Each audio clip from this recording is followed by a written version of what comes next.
यह कहानी है होटल के भूतिया कमरा नंबर 408 की। यह होटल भूतों का होटल तो नहीं था, पर इस होटल में कुछ ऐसी घटनाएं होती थी जिसके कारण यह दूसरे होटलों से अलग था। कहानी की शुरुआत कुछ ऐसे है कि राहुल और उसका दोस्त अमित घूमने के लिए मनाली जा रहे थे। मनाली पहुंचते ही वे सबसे पहले अपनी कार से उस होटल में गए जहां उन्होंने कमरा बुक किया था। वहां थोड़ा आराम करने के बाद वो दोनों घूमने निकल गए। रात होने के बाद जब वो वापस अपने होटल जा रहे थे तभी खराब मौसम के कारण होटल जाने का रास्ता बंद हो गया था।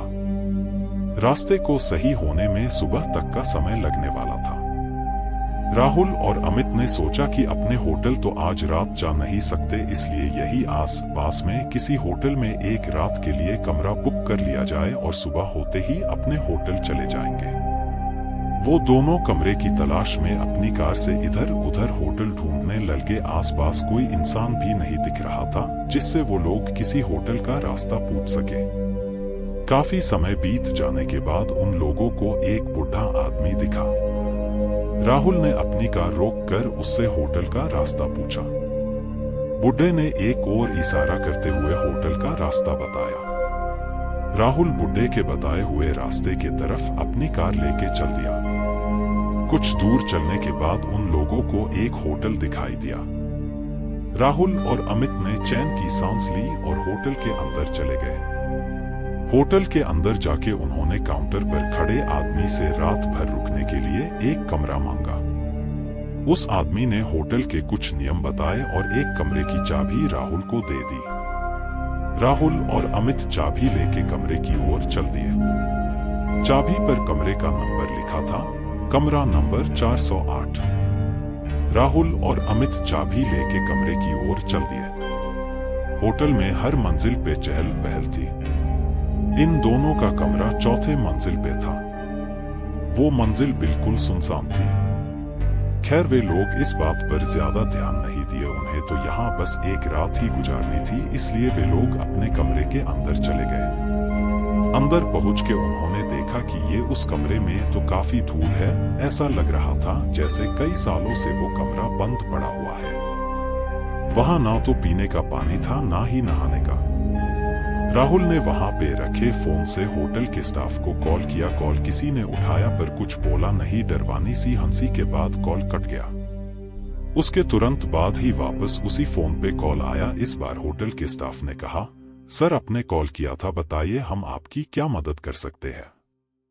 राहुल ने जवाब दिया, आपने हमें ये कैसा कमरा दिया है, ना ही यहाँ पीने का पानी है और ना ही नहाने का। चारों तरफ सिर्फ धूल ही धूल है। आप जल्दी से यहाँ आइए और ये सब सही करवाइए। स्टाफ ने इस बात की माफी मांगी और कमरे का नंबर पूछा। राहुल ने जवाब दिया, कमरा नंबर 408। इतना सुनते ही स्टाफ की डर गया और डरते हुए राहुल से पूछा, सर आप उस कमरे में क्या कर रहे हैं। राहुल ने चिल्लाते हुए कहा, ये क्या मजाक चल रहा, आप लोगों ने ही तो मुझे इस कमरे की चाबी दी थी।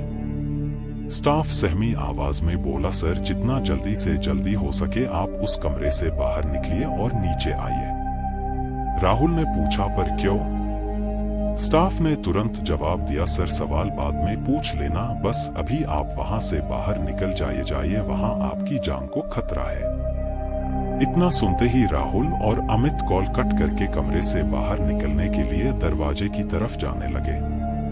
तभी किसी ने दरवाजा खटखटाया। राहुल ने पूछा, कौन है, पर बार बार पूछने पे भी कुछ आवाज नहीं आई। तभी उस रूम की लाइट चली गई। राहुल और अमित अब समझ गए थे कि ये भूत प्रेत का मामला है। वो दोनों काफी डर चुके थे। तभी बाहर से आवाज आई, सर आपने कॉल किया था सफाई और पानी के लिए, मैं वही ठीक करने आया हूँ। और फिर डरवानी सी हंसी के फिर से सन्नाटा छा गया।